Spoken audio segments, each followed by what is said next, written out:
Welcome to the fourth episode of OUTsidehERS. OUTsidehERS is a podcast that is focused on women innovators, queer culture, and conversation. My name is Julia Curtis Burns, and I am your host. And today I am joined by GiGi Lucas, and I am the founding partner and managing director for the Reigning Group Global, which is a brand building consultancy focused on companies growing internationally. Awesome. And GiGi has been gracious enough to find us a quiet space to work at the Paul Hotel. If you haven't checked it out, it's an awesome space. It's got these amazing quotes and awesome design. I love it. So let's get the conversation started. Okay. One of the things I like to do because I'm a teacher by heart is talk about definitions. And one of the reasons I wanted to start this podcast was because I wanted to give more visibility and just share more information to women who might want to be starting out in entrepreneurship. And I'd love to hear more about what you think about innovation. Sure. I honestly feel that innovation is such a catchphrase right now, and everyone wants to innovate, so to speak. And I think that a lot of people may think that innovation is something that's complex or dilute, like something very hard to obtain. But for me, innovation means, of course, being disruptive, but being disruptive in the simplest way possible to make not only your life, your business, but other people's lives very simple. Because even as Albert Einstein says, if you can't simply describe what you're doing, you don't know it well enough. So I think that innovation and the best innovators are people who can make things simpler. I love that.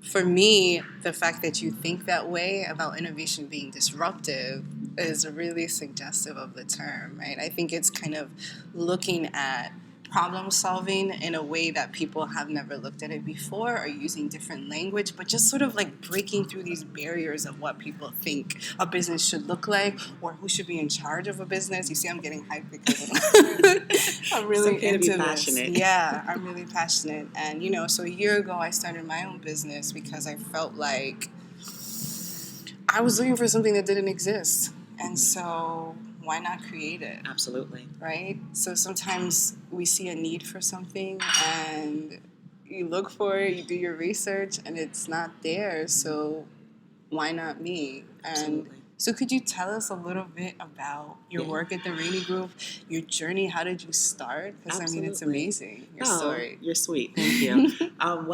Exactly what you said in terms of looking for something that was not there. I was kind of give you the history first, and then kind of will tell you the story of how I got to be where I am. So I started off in New York City as an intern for Kenneth Cole Productions, and it was in their visual merchandising department. So, of course, in fashion and on the corporate level, and in an industry where you don't see very many minorities, African Americans, and definitely not African American women. So what I was looking for was someone who was like me, who had the experience, who would kind of help guide me through the process. Unfortunately, there wasn't one. So exactly to what you said, having to create your own.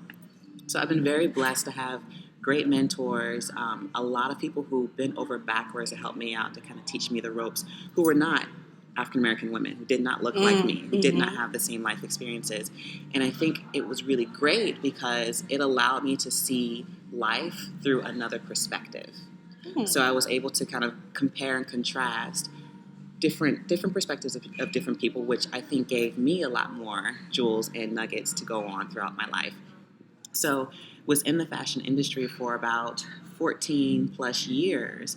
And towards the last 5 or 6 years, I focused primarily on helping companies go global. So opening new markets in the BRIC countries and emerging markets. And I realized that was where my passion lied. Now, the great thing was that I realized that. The not so great thing was that there was no cookie cutter way to say, this is what I want my career to be. And the other challenging part was in the corporations and companies I worked with, they didn't have exactly what I thought would be needed for the industry, which is the brand piece. I saw a lot of companies go to these other markets and they would focus their resources on the logistics, the operations, the financial parts of taking a company global, but they completely neglected the brand piece and the piece that made them relevant in a market. And so what you start to see, especially now, is the major companies are folding in these markets that are pregnant with opportunity. So this is exactly why I started the Rainey Group. So I wanted to insert myself as not necessarily just a subject matter expert, but someone who's been there, who's been in the trenches, who understands the bureaucracy and quote-unquote politics of corporate America, and can bring a solution to these companies that want to go global. In addition to that, I've been very fortunate to tap into the startup market as well, because some of these very innovative companies are starting off global. So giving them very basic, simple solutions and actionable steps to do that in the right way and make sure they're sustainable. So that's where I am. That's awesome. Thank you. So branding is something that you stress as being vital to the success and the longevity of a business, Absolutely. right? For it to be sustainable. Could you talk to us a little bit more about what that means and how a business can work to stand out and create a brand that really is valuable to consumers? Sure. That last word you said, valuable, that I believe is the most important thing you have to think about, especially when it comes to branding. And as you know, branding is a term that's only been popular or around for the past 10 to 15 years. And there are companies, especially CFOs of company, who are just starting to understand the true value in having a strong brand. Unfortunately, there's no unlock in terms of putting the value of your brand on a balance sheet just yet, but I do believe it's coming. In addition to that, my thoughts and theories on what it means to create a brand that's valuable, especially in international markets, is to make sure that you're relevant. And when I say relevant, it's not just a matter of what the consumer thinks about you, but making sure that you bring a strong value proposition to that consumer, whether it be your product, whether it be your marketing and communications, especially your pricing structure and your pricing strategy. Because I do believe that brand, most people think it's this conceptual idea, but it is very much rooted in the business. If you can't make sure that all the T's are crossed and all the I's are dotted, you will not succeed. So to have a hit list or a checklist that's coming up in our upcoming ebooks, yes, it's very important to understand that brand is a 360-degree experience, from the marketing, the consumer communication, to your pricing strategy, even to your production and supply chain. Everything has to be clicking in order to continue to make sure that connection to your consumer stays intact. How many women do you work with, and is there, special advice that you would give to women entrepreneurs that they should be aware of in terms of marketing their value?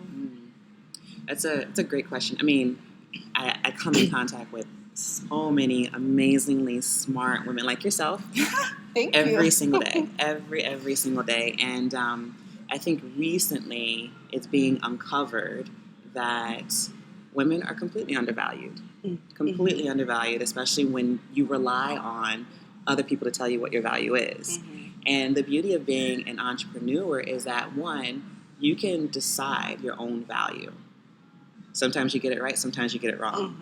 But at the same time, you have that power and control. The challenge is getting other people to recognize your value. And what ends up happening is, yes, I'm not going to lie, you do have to work harder. You have to work smarter. But you also have to make sure that your line in the sand is a permanent line. And you may have to just walk business if people are starting to undervalue you.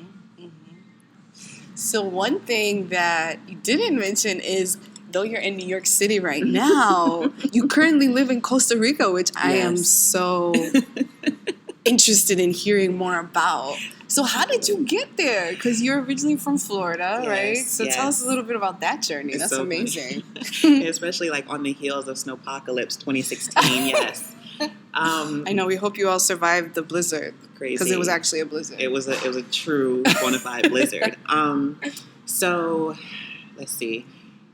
Maybe about 4 years ago now. Yeah, I believe it was 4 years ago now. My college roommate got married in Costa Rica. And on my hit list, I always said I wanted to learn how to surf before I turned 40. So went to the wedding, took some surf lessons, and was walking down the street and saw all of the expats just kind of hanging out, And so me, a naturally inquisitive person, I asked, what do you do to be able to hang out during the middle of the day in Costa Rica? And hands down, everyone said, simplify life and go.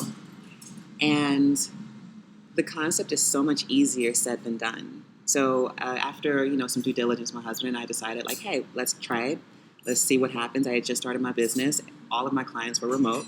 And so we decided to do it for a year and see what happens. And here we are 2.5 years later. Wow. Yeah, it's such a blessing. And the one thing I can say about Costa Rica that helps with business is that it reminds you to value everything that you do have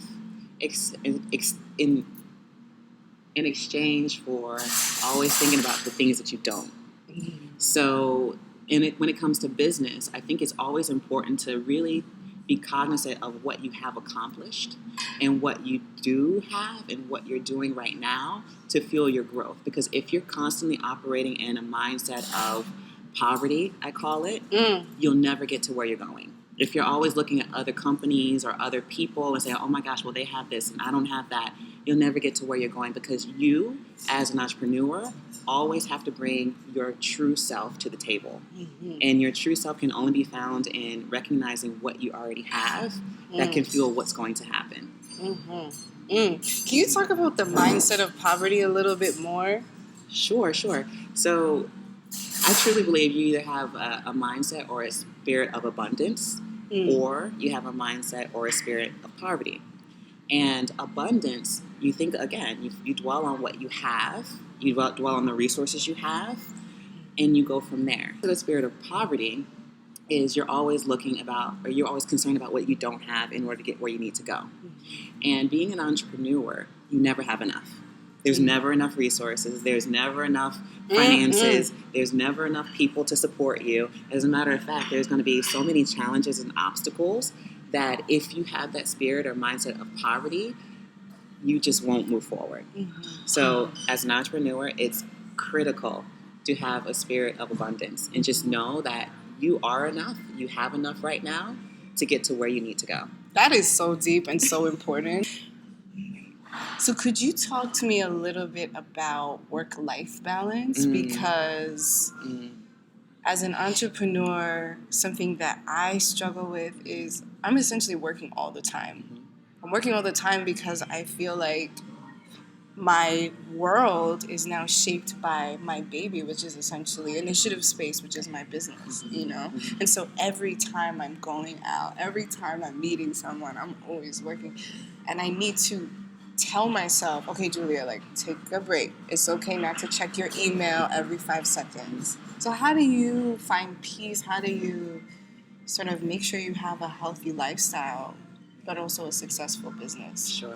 That's like the $1 million question right there.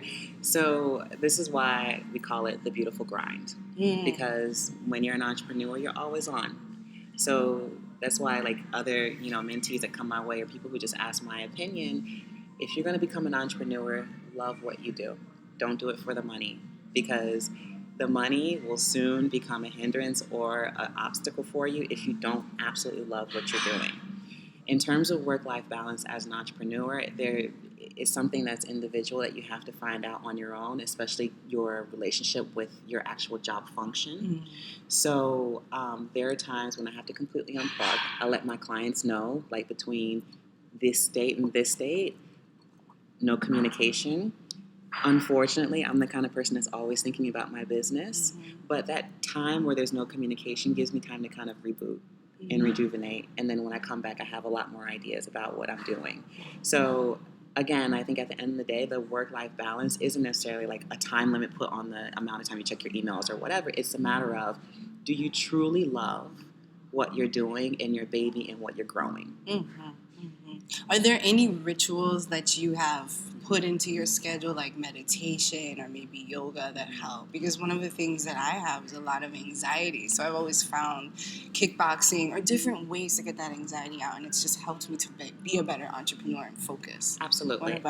You? Well, my brain, people operate differently in terms of times of day. My brain is the most active from 5:30 in the morning to about 11. So that's actually my working time. Okay. Yeah, between 5:30 and 11 are my working times. And then after that, I try to make sure I have at least 2 hours to surf.